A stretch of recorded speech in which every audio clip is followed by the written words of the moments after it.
সুপ্রিয় দর্শক, বাংলাদেশ টেলিভিশনের নিয়মিত আয়োজন ফ্যাসিবাদের দিনলিপি অনুষ্ঠানে আপনাদের সবাইকে স্বাগত জানাচ্ছি।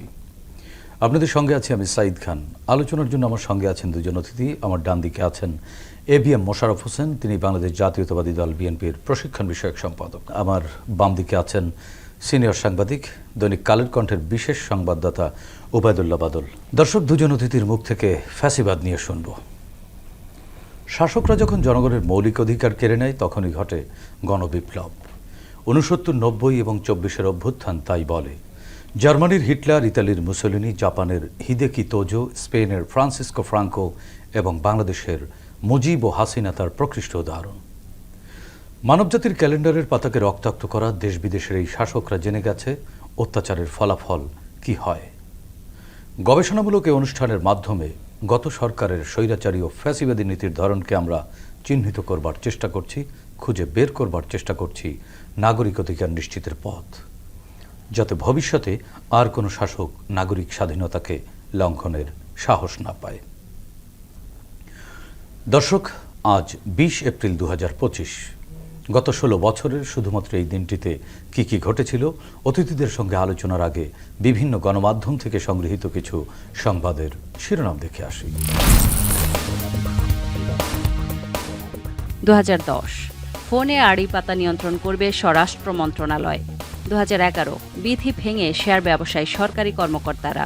2012 ইলিয়াস আলীর খোঁজ মেলেনি, নেত্রীর নির্দেশে তিনি লুকিয়ে থাকতে পারেন প্রধানমন্ত্রী। 2013 বাংলাদেশে গুম অপহরণে আইনশৃঙ্খলা বাহিনী জড়িত, যুক্তরাষ্ট্র। কানাডার আদালতে পদ্মা সেতু দুর্নীতি প্রাথমিকভাবে প্রমাণিত। 2014 লোকসানে ডুবছে বিমান। 2015 খালেদার উপর হামলার প্রতিবাদে মঙ্গলবার বিক্ষোভ, বুধবার হরতাল। 2016 শফিক রেহমানকে সঙ্গে নিয়ে বাসায় পুলিশ, জীবন রক্ষাকারী ওষুধে ভেজাল। 2017 চট্টগ্রামে রনির বিতর্কিত ভূমিকায় প্রশ্নবিদ্ধ ছাত্রলীগ পুলিশ সংঘর্ষে চট্টগ্রাম বিশ্ববিদ্যালয়ের শাটল ট্রেন বন্ধ। 2018 গণপরিবহনে নৈরাজ্য চলছেই। 2019 ফেনীতে নুসরাত হত্যা, পলাতক আওয়ামী লীগ নেতা আটক। 2021 হেফাজত নেতা কোরবান আলী গ্রেপ্তার। 2023 লক্ষ্মীপুরে ধর্ষণে ব্যর্থ হয়ে নারী শ্রমিককে হত্যা, গ্রেপ্তার 2। শুরুতেই যাচ্ছি এবিএম মোশাররফ হোসেন। মোশাররফ ভাই, আপনার কাছ থেকে জানতে চাচ্ছি, আমরা একটি সংবাদের শিরোনামে দেখলাম বিধি ভেঙে শেয়ার ব্যবসায় সরকারি কর্মকর্তারা। 2011 সালের দৈনিক প্রথম আলোর খবর। প্রকাশিত প্রতিবেদনে দেখা যায় সরকারি বিধি লঙ্ঘন করে বহু সরকারি কর্মকর্তা শেয়ার বাজারে বিনিয়োগে লিপ্ত হয়েছেন। এই ঘটনা কি সরকারের দুর্নীতির প্রতি নীরব প্রশ্রয়, নাকি প্রশাসনিক দুর্বলতার একটি বড় উদাহরণ? কোনটি? আওয়ামী লীগের 16 বছরে শেয়ার মার্কেটে মানুষের কান্না, বিনিয়োগকারীরা তাদের মূলধন হারিয়েছে, অনেকে আত্মহত্যা করেছে। মতিঝিল পাড়ায় যদি আপনি কখনো যেতেন, দেখতেন মিছিল, মিটিং, কান্না, একটা ফ্যামিলি নিঃশেষ হয়ে যাওয়ার যে দীর্ঘশ্বাস, এই সকল শব্দ আমরা কিন্তু সেখানে শুনতে পারতাম। সরকারের ছত্রছায়ায় একটা সিন্ডিকেশনকে সেদিন এই শেয়ার মার্কেটে লুটপাট করার একটা অবাধ সুযোগ করে দিয়েছিল সরকার। তারই সুযোগটা নিয়েছে সরকারি কর্মচারীরা। এটি কেন দেয়া হয় আসলে? এটা দেওয়া হয়েছে সরকার কেন তার আমলাদেরকে এই ধরনের কাজে? আসলে একটা সরকারের বৈধতা নিয়ে যখন প্রশ্ন থাকে তখন তার টিকে থাকার জন্য সে নানা ধরনের পন্থা অবলম্বন করে। কারণ গত সরকারটা আপনি ছিলেন যে একটা ভোটারবিহীন সরকার, জনগণের রায়ের বিপরীতে একটা ফেসিস্ট সরকার। যে সরকারটা টিকে থাকার জন্য তারা নানা পন্থা অবলম্বন করেছে। কখনো তারা প্রশাসনের উপর নির্ভর করেছে, কখনো তারা আইন শৃঙ্খলার উপর নির্ভর করেছে, কখনো তারা এই ধরনের অসাধু ব্যবসায়ী সরকারি প্রশাসনের কর্মকর্তাদের উপরে নির্ভর করে তারা টিকে থাকতে চেয়েছিল। এই একটা তাদের একটা ব্যর্থ চেষ্টা। তারা তো গণতান্ত্রিক একটি রাষ্ট্রে গণতান্ত্রিক একটি রাজনৈতিক দল বলে আসছে তারা, এবং তারা তাদের আওয়ামী লীগেরও এক ধরনের রাজনৈতিক ইতিহাস তো আছে। তারা তো পারতো গণতান্ত্রিক পথে এগোতে বা সাধারণ মানুষের ম্যান্ডেট নিতে। তার এই পথটি এড়িয়ে যাবার কারণটা কি? না, এটা একটা কারণ হলো, আপনি দেখবেন একটা দল যখন ক্ষমতায় থাকে সে একটা নির্দিষ্ট ম্যানিফেস্টো, নির্দিষ্ট কর্মসূচি নিয়ে ক্ষমতায় আসে, জনগণ তাকে সমর্থন করে। কিন্তু যখন ক্ষমতায় গিয়ে সে জনগণের আকাঙ্ক্ষার বাইরে সে চলে যায়, তখনই কিন্তু তার জনপ্রিয়তার ধস নামে। আমরা দেখেছি শেখ হাসিনার জনপ্রিয়তা ধীরে ধীরে উনি জনগণ বা আমরা যাদেরকে ভোটার বলি তাদের কাছ থেকে অনেক দূরে সরে গিয়েছিল। যখন জনসমর্থনটা তারা হারিয়ে ফেলেছে তখন তারা টিকে থাকার জন্য নানা পন্থা অবলম্বন, মানে বিকল্প হিসেবে প্রশাসনের কর্তাদের ডিপেন্ড করে। শিবলি নোমানি আমরা দেখেছিলেন যে প্রায় 300 কোটি টাকা উনি গত সরকারের যিনি সরকার প্রধান শেখ হাসিনা সহ তার আত্মীয় স্বজনকে উনি হ্যাঁ ব্যবস্থা, এবং বর্তমানে উনি জেলে আছেন। তো এটা বাংলাদেশের ইজ দ্য রেকর্ড যে একটা শেয়ার মার্কেট, একটা পুঁজিবাজার, যেটা একটা দেশের হৃৎপিণ্ড, যার মাধ্যমে যে ইন্ডিকেশনের মাধ্যমে বোঝা যায় দেশের অর্থনীতির অবস্থা কোন জায়গায় আছে। যখন এই শেয়ার মার্কেট পতন ঘটেছে তখন কিন্তু বিনিয়োগ কমে গেছে, আর বিনিয়োগ কমে গেলে কর্মসংস্থান কমে যায়, আমাদের যে প্রতিষ্ঠানগুলি আছে প্রতিষ্ঠানগুলোর কার্যকারিতা কমে যায়, মানুষ তার উপর আস্থা হারিয়ে ফেলে, যার জন্য সামগ্রিক অর্থনীতির ক্ষেত্রে কিন্তু একটা বিশৃঙ্খল অবস্থা দেখা যায়। যার কিন্তু রাজনৈতিক দল হিসেবে আপনাদেরও তো জনগণের প্রতি দায় ছিল, এক ধরনের দায়বদ্ধতা ছিল, সেই দায় নিয়ে আপনারা কি এইসব অন্যায়ের বিরুদ্ধে কথা বলেছেন কখনো বা বলবার চেষ্টা? আপনি দেখবেন যে বিএনপি গভর্নমেন্টের আমলে, আমি যখন আমাদের গভর্নমেন্ট ছিল, আমাদের সময় অর্থমন্ত্রী সাইফুর রহমানের কথা আপনার মনে আছে, উনি ওনার সময় আপনি দেখেন, যদি আপনি পরিসংখ্যান দেখেন, বাংলা বিএনপির আমলে কখনো শেয়ার মার্কেট লুণ্ঠন হয়নি, বিএনপির আমলে কখনো বিনিয়োগ করে রাস্তায় গিয়ে দাঁড়ায়নি, নিঃস্ব হয়ে যায়নি, কারণ সাইফুর রহমান শেয়ার মার্কেটটাকে লগ ইন একটা সিস্টেম ছিল। একই বিষয় একটু ওবায়দুল্লাহ বাদল ভাই আপনার কাছ থেকে জানতে চাচ্ছি, আপনি তো সচিবালয়ে দীর্ঘদিন যাবৎ সাংবাদিকতা করেন, আপনি বেশ কয়েকটি সরকার, সেই 4 দলীয় জোট সরকার থেকে শুরু করে, জোট সরকারের শেষ সময় থেকে শুরু করে এখনো পর্যন্ত ইউনূস সরকারকে কভার করছেন সচিবালয়ে, একেবারে প্রশাসনের কেন্দ্রবিন্দুতে। এই বিষয়ে আপনার বক্তব্য কি বা আপনার অবজারভেশন কি? পুঁজিবাজার এটি কারো পৌষ মাস, কারো সর্বনাশ। আমাদের দেশের প্রেক্ষাপটটা ঠিক এমনই, হাজার হাজার যুবক, শিক্ষিত যুবক নিঃস্ব হয়ে গেছে এই পুঁজিবাজারে, আবার কেউ কেউ এখান থেকে নিয়ে কোটি কোটি টাকা বিদেশ পাচার করেছে। আসলে যখন যে সরকার থাকে, বিশেষ করে বিগত 15 বছর এই পুঁজিবাজার থেকে মানুষের এই পুঁজিগুলো তারা শোষণ করে বিদেশে পাচার করেছে, এটা আমরা বিভিন্ন পত্রপত্রিকায় দেখেছি। কিন্তু পুঁজিবাজারটা একটা রাষ্ট্রের অর্থনীতির যে প্রাণ, এটাকে যে একটি সুশৃঙ্খলভাবে করা যেত, সরকার যদি আন্তরিকভাবে চাইতো, তাহলে হয়তো সেটা আমরা। কিন্তু বাদল ভাই, আমরা একটু ভিন্ন প্রসঙ্গে যাই। আপনি যেহেতু সচিবালয়ে ঘনিষ্ঠ মানুষ, সেই হিসেবে আপনার কাছ থেকে এই বিষয়টি জানতে চাই। আমরা দেখেছি বিগত সরকারের সময়ে বেশ কয়েকবার শেয়ার বাজারের কেলেঙ্কারির অনুসন্ধান হয়েছে, আমরা এই অনুসন্ধানের রিপোর্টগুলো কখনোই পাইনি, সাধারণ মানুষ আমরা জানতে পারিনি যে আর আসলে এর পেছনে কারা বা কারা এই কারসাজিগুলো করছে।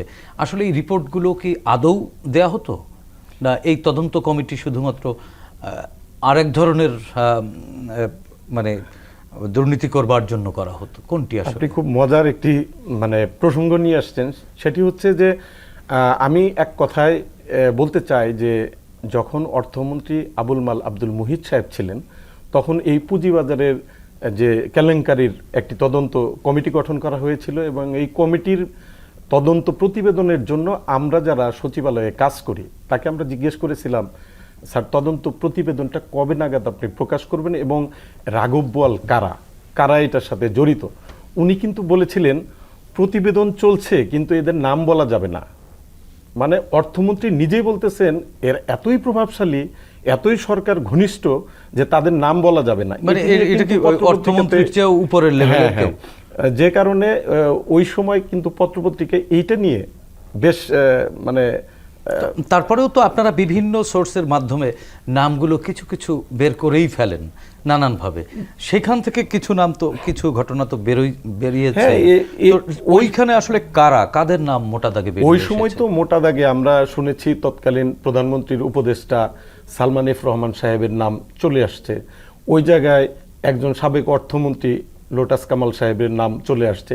এইরকম বিগ শট যাদেরকে আসলে আগের অর্থমন্ত্রী আবুল মাল আব্দুল মুহিতের চেয়েও তারা ক্ষমতাধর, এবং তারা এমন একজনের আশ্রয়ে প্রশ্রয়ে এই কাজগুলো করতো যে তাকে বলার মতো সাহস অর্থমন্ত্রী ছিল না, যে কারণে উনি বলছেন নাম বলা যাবে না। তাহলে কার ছিল এই সাবেক সরকারের শীর্ষ, যিনি আমরা পরবর্তীতে গণমাধ্যমে দেখেছি যে প্রধানমন্ত্রীর খুব আস্থাভাজন তারা, এবং এই যে সালমান এফ রহমান, লোটাস কামাল সাহেব। কেন আমি একটু বাদল সাহেবকে, আপনি দরবেশের নাম শুনেন নাই? না, দরবেশ, কিন্তু বাদল ভাই বলেছেন যে তারাও একজনের আশ্রয় প্রশ্রয় ছিল, সেই একজন রাষ্ট্রের সর্বোচ্চ ব্যক্তি, ওনার নামটা একটু জানতে চাচ্ছি আমরা। তৎকালীন প্রধানমন্ত্রী ছিলেন শেখ হাসিনা, তারই আশ্রয় প্রশ্রয় তো, যে কারণে প্রধানমন্ত্রীর আশ্রয় প্রশ্রয় যখন পায় তখন তো অর্থমন্ত্রী তার কাছে কিছু না, যে কারণেই উনি অসহায়ের মতো বলছেন আমরা চিহ্নিত করেছি কিন্তু নাম বলা যাবে না।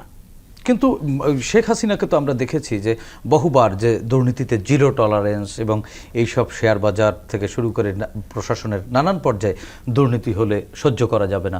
আসলে তাহলে এই যে অ্যাকশনগুলো উনি নিতেন কাদের বিরুদ্ধে, না এটি আসলে একটা কথার কথা? আপনি একেবারে আপনার শেষ কথা থেকে আমার শুরু। উনি প্রত্যেকটা সেক্টরে, শুধু দুর্নীতি না, শুধু অনিয়ম, সব কিছুতেই উনি জিরো টলারেন্স শব্দটা আসলে ওই সময় থেকে উৎপত্তি। যখন থেকে তিনি মানে 2009 সালে যখন আওয়ামী লীগ ক্ষমতায় আসলো তখন থেকেই আমি সচিবালয়ে কাজ করি, তখন এই প্রথম আমার কানে এই শব্দটা বাজে যখন স্বরাষ্ট্র প্রতিমন্ত্রী সোহেল তাজ উনি বলছিলেন যে দুর্নীতিতে আমরা জিরো টলারেন্স, মানে ওই সময় আমিও সচিবালয়ে তখনও নবীন, আমি কাজ করি, এই জিরো টলারেন্স শব্দটা তখন থেকেই শুরু এবং গত 17 বছর এখন পর্যন্ত প্রত্যেকটা সরকারের কর্তা ব্যক্তি যে কোনো বিষয়ে জিরো টলারেন্স, আমরা জিরো টলারেন্স চাই, জিরো টলারেন্স নীতি, কিন্তু বাস্তবে মানে এটিকে আসলে জিরো টলারেন্স মানে জিরো অ্যাকশন এরকম তারা বোঝাতো যে দুর্নীতিকে আমরা আশ্রয় প্রশ্রয় দিব না, কিন্তু আসলে বাস্তবে আপনি যেটা বললেন অনেকটা ওইরকমই, মানে অ্যাকশন জিরো, যে যাই করুক আমরা অ্যাকশন জিরো। বাদল ভাই, আরেকটি বিষয় আমরা একটু জানতে চাচ্ছি যে একটি সংবাদে দেখলাম ইলিয়াস আলীর নিখোঁজ হওয়ার ঘটনা আজও অমীমাংসিত। একটি সংবাদের শিরোনামে দেখলাম একজন নির্বাচিত জনপ্রতিনিধির এরকম গুম হওয়া কি রাষ্ট্রীয় সন্ত্রাসের আরেকটি উদাহরণ কিনা? এরকম অজস্র ইলিয়াস আলী, অজস্র বিরোধী রাজনৈতিক দলের নেতা কর্মী থেকে শুরু করে সাধারণ মানুষও কিন্তু নিস্তার পায়নি, হারিয়ে গেছে। আজও আমরা জানি না ওই মানুষগুলো বেঁচে আছে কি মরে গেছে, তাদের পরিবারগুলো এখনও অপেক্ষা করছে তাদের ফিরবার জন্য। আপনার অবজারভেশন কি? এটি একটি আবেগের জায়গা। ইলিয়াস আলী উনি জাতীয়তাবাদী ছাত্র দলের সেন্ট্রাল লিডার ছিলেন, জাতীয়তাবাদী দল, উনি যখন নিখোঁজ হন সাংগঠনিক সম্পাদক এবং সিলেট জেলা বিএনপির সভাপতি ছিলেন। ঢাকা বিশ্ববিদ্যালয়ের যে হলের ছাত্র উনি, আমিও সেই হলের তার ছোট ভাই। তো ওনাকে যেভাবে ইলিয়াস আলী একজন দক্ষ সংগঠক, এ ব্যাপারে কারো কোনো সন্দেহ নেই, এবং উনি এতই জনপ্রিয় ছিল যে উনি নিখোঁজ হওয়ার পরে 2012 সালের 17 এপ্রিল রাজধানীর একটি রাত্রে রাস্তার থেকে তাকে আইন শৃঙ্খলা বাহিনীর সদস্য পরিচয়ে তাকে তুলে নেওয়া হয়।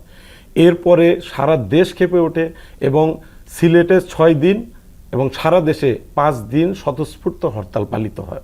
উনি এতই জনপ্রিয় একজন নেতা ছিলেন। আমার সৌভাগ্য হয়েছিল এরপরে আমি আমার পত্রিকার রিপোর্টার হিসেবে আমি সিলেটে এই বিষয়টির হরতালের জন্য আমি গিয়েছিলাম, তখন দেখেছি হ্যাঁ সরেজমিনে, সেখানে দলমত নির্বিশেষে মানে সিলেটের সন্তান আওয়ামী লীগও এই হরতালে তারা কালো বেশ ধারণ করে ইলিয়াস আলীর জন্য মানে তারা এই কর্মসূচি পালন করেছে। এইরকম একটি জনপ্রিয় জনপ্রতিনিধি বা কোনো জনপ্রতিনিধিকে এইভাবে আইন শৃঙ্খলা বাহিনীর নামে তুলে নিয়ে যে এখন পর্যন্ত তার কোনো হদিস পাওয়া যাচ্ছে না, 12 বছর হয়ে গেছে। জনপ্রতিনিধিকে তুলে নেওয়া যাবে না, তাহলে কি সাধারণ মানুষকে তুলে নেওয়া যাবে? কাউকেই তুলে নেওয়া যাবে না। বিশেষ করে আমি বোঝাতে চাচ্ছি যে একজন জনপ্রতিনিধির যদি নিরাপত্তা না থাকে, যখন একটি সরকার যিনি জনগণের অধিকার নিয়ে কথা বলেন এবং জনগণের নির্বাচিত প্রতিনিধি, তারই যদি এই অবস্থা হয়, তাহলে আমাদের মতো সাধারণ মানুষের, সাধারণ নাগরিকের নিরাপত্তাটা কতটুকু ছিল এটা সহজেই অনুমেয়। ওই সময়টায় আসলে সচিবালয়ের পরিবেশটা কেমন ছিল উনি নিখোঁজ হবার পরে? আসলে কি স্বরাষ্ট্র মন্ত্রণালয় বা সংশ্লিষ্ট মন্ত্রণালয়গুলো তৎপরতা দেখেছিলেন কোনো? আসলে তারা ওই আমাদের প্রেস ব্রিফিংয়ে, আমরা তো তখন তো এটি খুব বড় একটি ইস্যু ছিল যে ইলিয়াস আলী কোথায়, চৌধুরী আলম, ইলিয়াস আলী, পরপর এগুলো নিখোঁজ হচ্ছিল বিরোধী দলীয় সমর্থক যারা। তো আমরা তখন ওই স্বরাষ্ট্রমন্ত্রীকে এগুলো নিয়ে আমরা যখন প্রেস ব্রিফিং করতাম, তখন তারা এমনভাবে কথা বলতো যে তারা খুব চেষ্টা করছে জিরো টলারেন্স, ঘন্টার একটা হিসাব দিতেন, এবং তারা বলতো 48 ঘন্টার মধ্যে এটা করা হবে, 48 ঘন্টার মধ্যে এটা হবে। যেমন সাগর রুনি হত্যা, এরকম কিন্তু অনেক ইস্যু গত 17 বছরে আমরা দেখেছি এবং সচিবালয়ে এটি সংবাদ সম্মেলন কভার করার সৌভাগ্য আমার হয়েছে। এটি সৌভাগ্য বলেন আর দুর্ভাগ্যই বলেন, এটি ছিল আসলে তাদের কথাগুলো, তাদের মুখের এক্সপ্রেশন। মানে একজন লোক গুম হলো, ইলিয়াস আলীর ওয়াইফ যখন প্রধানমন্ত্রীর সাথে দেখা করতে চান যে তার স্বামীকে ফিরিয়ে দেওয়া হোক, তখন তার যে মুখের এক্সপ্রেশন সেটি বলে দিচ্ছে যে উনি সবই জানতেন এবং উনি খুশি হয়েছেন। হ্যাঁ, এবং উনি ওই মায়া কান্না, তার কান্নাগুলো কিন্তু বোঝা যাইতো মায়া কান্না। তো এখন তারই মন্ত্রীর যারা যাদের দায়িত্বে ছিল স্বরাষ্ট্র মন্ত্রণালয়, তারা আমাদেরকে বলতো যে আমরা সর্বোচ্চ চেষ্টা করতেছি, র্যাব, পুলিশ, বিডিআর বা তাদের যত বাহিনী আছে সবাই চেষ্টা করছে, কিন্তু রেজাল্ট জিরো। আমরা কারণ ওনার রেজাল্ট চানই নাই, মানে রেজাল্ট আর আসেনি। আমরা তো লিখছি পত্রপত্রিকা, চাইলে কি ওনারা রেজাল্ট আনতে পারতেন? সরকার চাইলে, আন্তরিকভাবে চাইলে। আমি একটু বাদল সাহেবের সাথে এখানে একটু যোগ করতে চাই। আপনি সাম্প্রতিককালে দেখবেন, বিশেষ করে 5 তারিখের পর, এই হাসিনা পতনের পর, ইলিয়াস আলীর ওই অপারেশনের সাথে যিনি জড়িত একজন পুলিশ কিন্তু গ্রেপ্তার হয়েছে, আপনি দেখেছেন, একজন সাব ইন্সপেক্টর, এবং উনি কিন্তু 164 করেছে আদালতে। উনি কিন্তু বলেছে গভর্নমেন্টের নির্দেশে কিভাবে, কি প্রক্রিয়া, কার নেতৃত্বে কিভাবে ইলিয়াস আলীকে হত্যা করা হয়। ওই সময় তারা এমন ভাবে কথা বলতো, মনে হতো যে তারা খুব চেষ্টা করছে, বাট এটার রেজাল্ট কিন্তু, যেমন আজ 12 বছর 13 বছর হয়ে গেছে, এখন পর্যন্ত সে বেঁচে আছে কিনা। মোশাররফ ভাই যেটা বললেন যে একজন সাব ইন্সপেক্টর হয়তো বলছে যে তাকে অনেক আগেই, আমরা পত্রপত্রিকায় দেখেছি, অনেক আগেই তাকে এই দুনিয়া থেকে বিদায় করে দেওয়া হয়েছে, এবং রাষ্ট্রের শীর্ষ মহলের নির্দেশে। তার মানে ওই সময় যারা এই যে স্বরাষ্ট্র মন্ত্রণালয় থেকে শুরু করে যারা সংশ্লিষ্ট যারা ছিলেন, তারা প্রত্যেকেই তো এর সাথে জড়িত, এবং এটি আসলে যখন রাষ্ট্রের সর্বোচ্চ পর্যায় থেকে যখন তার গোচরে কোনো অপরাধ সংগঠিত হয়, তখন আসলে, এবং একটা জিনিস খেয়াল করবেন আপনি, অতীতে যতগুলো অপরাধ ঘটছে, রাষ্ট্রের একেবারে দায়িত্বশীল শীর্ষ পর্যায় থেকে বলা হয়েছে এটা অমুক করেছে, বিএনপি জামাত করেছে, মানে ইন্ডিকেট করে দেওয়া হতো। এবং তখন তো বলা হয়েছিল যে ইলিয়াস আলী পাওনাদারদের ভয়ে পালিয়ে গেছেন বা আত্মগোপনে গেছেন, অথবা সে লুকিয়ে আছে। তাহলে ওনারা এই তথ্যটি কোথায় পেলেন না? এটি ওনাদের এক ধরনের মন গড়া কথা ছিল। এটি তাদেরকে মানে প্রকৃত জিনিস গোপন করার জন্যই তারা অন্যদিকে। আর আরেকটি কথা আমি বলতে চাই, যখন যে সরকারি থাকুক, যখন কোনো অপরাধ ঘটে, তখন দায়িত্বশীল জায়গা থেকে যখন বলে দেওয়া হয় এটার জন্য অমুক দায়ী, তাহলে তদন্তটা হবে কি? তদন্ত কর্মকর্তার ঘাড়ে কতটি মাথা আছে যে রাষ্ট্রের প্রধানমন্ত্রী যখন বলে দেয় যে এটি অমুক করেছে, তখন আলটিমেটলি ওই তদন্ত থাকে না। তো অতীতে এই ঘটনাগুলো, এই বাস্তবতা আপনি যেহেতু এখন বলতে পারছেন, তার মানে তখনও জানতে পেরেছেন বা বুঝতে পারতেন, তো ওগুলো লিখতেন না কেন?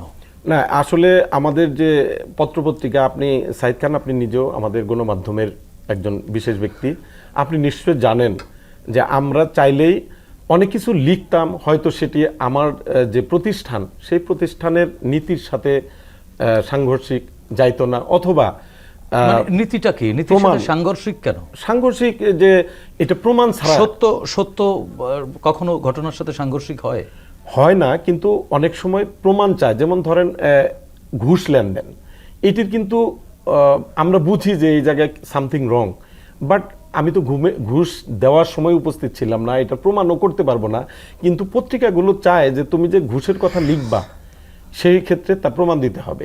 তাহলে ইলিয়াস আলীকে কে তুলে নিয়ে গেল বা উনি এখন কোথায় আছে, আমি যদি আমার অনুসন্ধান দিয়ে যদি না পাই, আমি অনুমান নির্ভর বা আমি বুঝতেছি এটা এরকম হতে পারে, বাট সেটা কিন্তু পত্রপত্রিকায় ছাপলে সেটি দলিল হয়ে যায়, যে কারণে পত্রিকা অফিসগুলো বলেন, গণমাধ্যম বলেন, সবাই চায় যে এটির সুনির্দিষ্ট। তার মানে ওই সময় গণমাধ্যমগুলো যদি চাইতো, মোর ইনভেস্টিগেশন করতে চাইতো, তাহলে হয়তো কিছু সত্যতা বের করে আনার সুযোগ ছিল, কিন্তু গণমাধ্যমও আসলে ফ্যাসিবাদী সরকারের সাথে তাল মিলিয়ে গড্ডালিকায় গা ভাসিয়েছে বলে কি আপনার মনে হয়? আপনার ওই সময় অধিকাংশই সেটা করেছে, তবে কেউ কেউ কিন্তু, সাইদ খান আপনার হয়তো মনে থাকতে পারে যে আমি তখন যুগান্তরে ছিলাম, যুগান্তরে আমাদের একজন কলিগ এই সাগর রুনি হত্যা নিয়ে কিন্তু পর্ব করেছিলেন, এবং একটা পর্যায়ে সেটি বন্ধ হয়ে যায়। মানে খুবই ভালো পর্ব ছিল, কিছু কিছু গণমাধ্যমের চেষ্টা ছিল। হ্যাঁ, জি, ধন্যবাদ বাদল ভাই। একই বিষয়ে আমরা একটু এবিএম মোশাররফ হোসেন ভাই আপনার কাছ থেকে জানতে চাই, ইলিয়াস আলী সহ যারা গুম হয়েছেন, যারা আজও ফেরেননি বা কিছু মৃত মানুষের সন্ধান পাওয়া গেছে, এবং আপনি একটু আগে বাদল ভাইয়ের আলোচনার মধ্যে বলছিলেন যে একজন যিনি গুমের সাথে জড়িত ছিল তিনি 164 করেছেন, তো আপনার কাছে কি মনে হয় রাজনীতিতে এই যে গুমের সংস্কৃতি, এটি আসলে আওয়ামী লীগ কি এই 2008-এর পরে নতুন করে ইন্ডোর্স করেছে, না এটি তাদের? না, এর আগে দেখেন বাংলাদেশে যদি আপনি সর্বপ্রথম, এই যে আমরা ক্রসফায়ারের কথা বলি, আপনি দেখেন বাংলাদেশের সর্বপ্রথম স্বাধীনতার পর ক্রসফায়ার শুরু করেছে আওয়ামী লীগ, সিরাজ শিকদার হত্যার মাধ্যমে। এক তারপর তারা প্রতিপক্ষকে নিশ্চিহ্ন করে দেওয়ার এই প্রক্রিয়া কিন্তু আওয়ামী লীগ সেই তার জন্মলগ্ন থেকে করে আসছে। আপনি দেখবেন ৭২-এর পর তৎকালীন বাংলাদেশে তার তেমন শক্ত প্রতিপক্ষ ছিল না, তার নির্ভর একটি দল তৈরি হচ্ছিল জাসদ, বাংলাদেশ সমাজতান্ত্রিক দল। এই যে আমরা এখন ইতিহাস পড়ি, প্রায় ২৬,০০০ জাসদের নেতাকর্মীকে তৎকালীন হত্যা করেছে মুক্তিযোদ্ধা সহ। সুতরাং আওয়ামী লীগের ইতিহাস কিন্তু অনেক পুরনো। ২০০৮-এর পর দেখবেন তাদের কিছু মানে স্বপ্নকল্প ছিল, যেমন আপনার মনে আছে ২০৪১ সাল পর্যন্ত তারা ক্ষমতায় থাকার একটা ব্যাপক খায়েশ তাদের এবং ছিল। তারা বলতেন যে জাতির জনকের স্বপ্ন বাস্তবায়ন, সবকিছুই এবং স্বপ্ন তারা ছিল। সবচেয়ে ভয়ঙ্কর যে কথাটি বলতো, তারা মুখ্য বলতে গণতন্ত্র, অন্যদিকে তারা কিন্তু সবসময় একটা ফেসিস্ট মনোভাব নিয়ে তালতো। আপনার নিশ্চয় মনে আছে এই সাংবাদিক বন্ধুদের কথাই আমরা বলি, আপনার সাংবাদিক বন্ধুরাই যখন প্রাইম মিনিস্টারের একটি পর্ব ছিল আমরা খুব কৌতুক ভরে উপভোগ করতাম, মানে এক ধরনের রম্য হ্যাঁ, একটা রম্য মনে হয় আমরা একটা রম্য নাটক দেখছি, যে বলছে মাননীয় প্রধানমন্ত্রী আপনি চলে গেলে হুইজ দ্য নেক্সট, কে বাংলাদেশ চালাবে, এই বাংলাদেশ তো থাকবে না, আপনি ম্যাজিক্যাল লেডি। এই ধরনের কিছু শব্দ প্রয়োগ করে ওনাকে কিন্তু একটা ফেসিস তৈরি করতে সহায়তা করেছে। আপনি যে কথাটা বলেছেন, আপনি গণমাধ্যম, আপনার একটা গণমাধ্যমের আমরা মনে করি, আমরা বিশ্বাস করি কি গণমাধ্যমের কাজ হলো সত্যটা আপনার পাঠকদের কাছে উপস্থাপন করে তাকে আপনার সঠিক তথ্যটা, রাজনৈতিক দল বা সরকার যে কোনো ধরিয়ে দেয়, কে আপনার প্রতিপক্ষ এটা আপনার দেখার বিষয় না। আপনার কাজ হলে আপনি একটা মিরর, সমাজের আয়না, দর্পণ, আপনার মাধ্যমে জনগণ, আমরা পাঠকরা দেখব যে আমার সমাজটা কিভাবে চলে, তার তথ্যপত্র আপনি উপস্থাপন করে জনগণকে আপনি মানে আপ টু ডেট রাখবেন যে আমার দেশটা এইটা হচ্ছে। কিন্তু আমরা দেখেছিলাম কিছু স্বার্থান্বেষী, এই যেমন আপনি একজন সাংবাদিক বা বাদল সাহেব সাংবাদিক, কত টাকা আপনারা বেতন পান জানি না আমরা, কিন্তু আমরা দেখি আপনার এক সাংবাদিকের অ্যাকাউন্টে ২০০, ৩০০, ৪০০ কোটি টাকা লেনদেন হয়েছে। উৎস কি? কিন্তু অত দুর্ভাগ্যজনক আমরা দেখি আপনাদের আবার কিছু সাংবাদিক বলে সাংবাদিক কেন হিসাব চাওয়া হবে, এরকম দেখি কিছু। না, সেটি যেমনি সঠিক তেমনি আসলে সাংবাদিকরা কি চাইলেই দুর্নীতিগ্রস্ত হইতে পারে? যদি এর জন্য কি রাজনৈতিক বা আমলাতন্ত্রের দায় আছে না? রাজনৈতিক এই যে দলটা তারা যুথবদ্ধ করে ফেলে, হ্যাঁ, যেই দলটা ফেসিস্ট হয়ে গেছে, আপনি দেখবেন ৪১ পর্যন্ত থাকতে হবে আমার। এই যে আপনি বললেন ইলিয়াস আলী কি একজন রাজনৈতিক কর্মী, রাজনৈতিক নেতা, সে দেশের জন্য কাজ করে, হ্যাঁ, তার পলিসি জনগণের ভালো লাগতে পারে, নাও লাগতে পারে, এটা চুজ করার তো পদ্ধতি আছে, জনম্যান্ডেট ভোট যেটাকে আমরা বলি। যদি ইলিয়াস আলী বা ইলিয়াস আলীর দল বিএনপিকে যদি জনগণ মনে করতো যে না তার এই দর্শন, তার বক্তব্য, তার রাজনৈতিক কর্মসূচি আমাদের পছন্দ হয় না, তাহলে জনগণ তাকে প্রত্যাখ্যান করবার সুযোগ কিন্তু না, সেই সুযোগটা কিন্তু শেখ হাসিনা সরকার দেয়নি। আমার বিরুদ্ধে থাকলে আমি তাকে নিশ্চিত করে দেবো। এই জন্য আমি বলি আওয়ামী লীগের আমলে ৪ বার আমি গ্রেপ্তার হয়েছি। আমি তো বাংলাদেশের একটা সচেতন নাগরিক, কোনটা অপরাধ না সেটা তো আমি বুঝি। ৪ বারই আমাকে গ্রেপ্তার করা হয়েছে, 3 বার গ্রেপ্তার হয়েছে, কোনো মামলায় আমার নামে নাই, অন্য একটি মামলা দেওয়া হয়েছে। আরেকটা আপনি জানেন পার্টির অফিস থেকে গ্রেপ্তার করে ধরে নিয়ে আমাদেরকে বলেছে আমরা এই কাজগুলি করেছি। তো সুতরাং এটা তার প্রতিপক্ষকে নিচ্ছিন্ন করে দেওয়ার জন্য নানা টেকনিক সে এটা কি আসলে ফ্যাসিস্টের ক্যারেক্টারগুলো এরকমই হয় আজীবন। বাংলাদেশের নির্বাচন নিয়ে নানা প্রশ্ন থাকতে পারে, এখনো চলছে, না থাকতে পারে, আমি বলছি পারে, কিন্তু তারপরও দেখেন 4টি নির্বাচনকে তো আমরা একটা আইডিয়াল নির্বাচন বলি বাংলাদেশ এখন পর্যন্ত। 91, 96, 2001, 2008ও যদি বিতর্ক আছে, আর্মিদের তত্ত্বাবধানে হয়েছে। তারপর 3টা নির্বাচনই যে আপনি ধরেন, 91-তে বিএনপি ক্ষমতা এসেছে জনগণের ভোটে, এবং আমি তো তখন স্টুডেন্ট ছিলাম, আমরা কিন্তু হলে ছিলাম, রাত্রে আমরা পালাবো যে বিএনপি তো ক্ষমতায় আসার কোনো সম্ভাবনা নাই, সুতরাং আমাদের উপর তো নির্যাতন হতে পারে, আওয়ামী লীগ ক্ষমতায় নিশ্চিত যাবে বাংলা। এবং আমি একেবারে আপনাকে তত্ত্বপত্র সহ বলি, 1991 সালের 24, 25, 26 ফেব্রুয়ারির পত্রিকা আপনি দেখেন, যদি আপনার আর্কাইভে আছে, আপনি সার্চ করে দেখেন, শেখ হাসিনার নেতৃত্বে আওয়ামী লীগের মন্ত্রিসভা, কে মন্ত্রী হবে নাম টাম সহ, মানে তারা নিশ্চিতে ক্ষমতা যাবে। কিন্তু যখনই জনগণ অবাধ সুস্থ নিরপেক্ষভাবে ভোট দেওয়ার সুযোগ পেয়েছে, বিএনপি কিন্তু অলৌকিকভাবে ক্ষমতায় চলে আসছে। আবার 96 দেখেন, সেই বিএনপি জনগণের মান, সেখানে কিন্তু আবার আওয়ামী লীগ ক্ষমতা এসেছে। অর্থাৎ জনগণের রায় দেওয়ার যদি আপনি একটি জায়গাটা নিশ্চিত করতে পারেন, তাইলে কিন্তু জনগণ সেই রায়টা সঠিক রায় দিতে পারে। আপনার শেখ হাসিনা মনে করেছে যে এই যে আপনি মনে করেন আপনার আজকের যে এজেন্ডা, শেয়ার মার্কেট লুটপাট, এই যে প্রতিপক্ষকে নিচ্ছিন্ন করে দেওয়া, ভোট দেওয়ার অধিকার কেড়ে নেওয়া, তারপর জনগণের কথা বলার স্বাধীনতা আপনার নাই। উনি বলেছে সাগর রুনি, একটা প্রতিবেদন হতেই পারে, কোনটা রাইট আর রং সেটা আপনি বন্ধ করে দেবেন ফ্যাসিস্টের মতো। অনুষ্ঠানের শেষ দিকে আমরা শেষ করব। বর্তমান বাস্তবতায় আসলে আপনারা নির্বাচনের দাবিতে নানানভাবে কথা বলছেন, এবং এটি আপনাদের গণতান্ত্রিক অধিকার, আপনারা চাইতেই পারেন রাজনৈতিক দল হিসেবে। সরকারও বলছে যৌক্তিক সংস্কারের শেষে তারাও একটি নির্বাচন দেবেন। তো এটি নিয়ে কি এখন তৃতীয় কোনো পক্ষ জল ঘোলা করবার চেষ্টা করছে, এরকম কথাও আমরা শুনছি? এমন বাস্তবতায় আসলে আমাদের দেশের গতিগন্তব্য কোথায়? না, আমাদের দেশ আজকে এবং একই সঙ্গে কিন্তু আপনারা বলছেন যে প্রফেসর ইউনূস সরকারকে ব্যর্থ হতে দেওয়া যাবে না। এইটা আমরা কেন, আপনি দেখেন আমাদের ওই যে ৫ তারিখের পর ৫ তারিখের তো মানুষের তো একটা আকাঙ্ক্ষা আছে। আকাঙ্ক্ষা গেলে কি আমরা যদি একটা মোটা দাগে দেখি, আমি ভোট দেওয়ার অধিকার হারিয়েছি, এটাকে আমার ফিরে পাওয়া, পুনঃপ্রতিষ্ঠা করতে হবে। ফিরে পাওয়া, আমি পুনঃপ্রতিষ্ঠা আমি বলছি না, আমি ফিরে পেতে চাই। ফিরে পেতে আমি ভোট দিতে চাই, আমি দীর্ঘ ১৫ বছর ভোট দিতে পারিনি, তা আমার এটা নাগরিক হিসেবে আমার রাইট না? আমি বাংলাদেশের নাগরিক হিসাবে সংবিধান আমাকে যদি আর্টিকেল আপনি ৩৯, ৪০, ৪১ দেখেন, আমাকে কথা বলার সমাবেশ স্বাধীনতা আপনি আমাকে আমরা সেই অধিকার আপনি কেড়ে নিয়েছেন, আমি ফেরত চাই। এক, আপনি আমার এই যে মিডিয়া আপনার যে কথাটা বলেছে যে আপনি কেন সেলফ সেন্সরশিপ করবেন, কারণ আপনার সিকিউরিটি নাই। আপনি মনে করেন কি আমি সাগররুনি হব? আপনার মাঝে কিন্তু একটা মানে জীবনের আতঙ্ক ঢুকিয়ে দেওয়া হয়েছে যে আমি কি সংবাদ পরিবেশন করতে গিয়ে আমি সাগররুনির ভাগ্য বরণ করবো, যার জন্য আপনার সেলফ সেন্সরশিপ একটা কথা আছে, সেটা আপনি নিজেই করেন যে ভাই আমি আগে বাঁচি, তারপর হলো এক। কারণ আমি যদি আপনি বাঁচতে থাকলে একটা সময় ফাইট, যেমন আমরা 15 বছর ফাইট করি, আপনারা এইসব অধিকার ফেরত পেতে চান। এখন আপনি বলছেন যে আমরা কেন ইলেকশন চাই। আপনি গণতন্ত্রকে ফিরিয়ে আনার জন্য আমরা মনে করি ভোট একটা ইম্পর্টেন্ট ফ্যাক্টর। কারণ আপনি দেখেন এখন যে জনগণ, আপনি বলেন যে ইউনূস সরকারকে আমরা ব্যর্থ, এটা কি বলেছি আমরা ৫ তারিখ বা রাজনৈতিক দলগুলি বলেছি যে আমাদের সাংবিধানিক কিছু সংকট আছে, কেন আমরা ব্যর্থতা দিতে চাই না। আপনি এখন ইউনূস সাহেব যে আছে, আমরা যদি সাংবিধানিক অবস্থা চিন্তা করি, আপনাকে নেক্সট পার্লামেন্ট যেটা আসবে তার কিন্তু ইন্টিরিয়াম গভর্নমেন্টকে অনুমোদন দিতে হবে, আদারওয়াইজ ইলিগাল হয়ে যাবে, অবৈধ হবে তার কর্মকাণ্ড। সুতরাং এটা কিন্তু আমাদের জন্য রাজনৈতিক দলগুলোর যে একটা বিরাট চ্যালেঞ্জ, যার জন্য আমরা বলি ইউনূস সাহেবকে সফল হতেই হবে। এক, যদি আপনি আগামী জাতীয় সংসদ নির্বাচন এই কাজগুলিকে সংসদে অনুমোদন না দেয়, তাহলে কি অবস্থা হবে আপনি একটু চিন্তা করেন দেশে। আর একটা ষড়যন্ত্র তো আমাদের বিরুদ্ধে আছেই।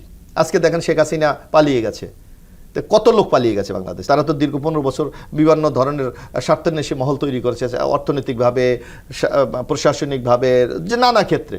তারা কি মনে করেন রাতারাতি তারা নিঃশেষ হয়ে গেছে? নো, তারা এখনো বসে আছে সুযোগের সন্ধানে।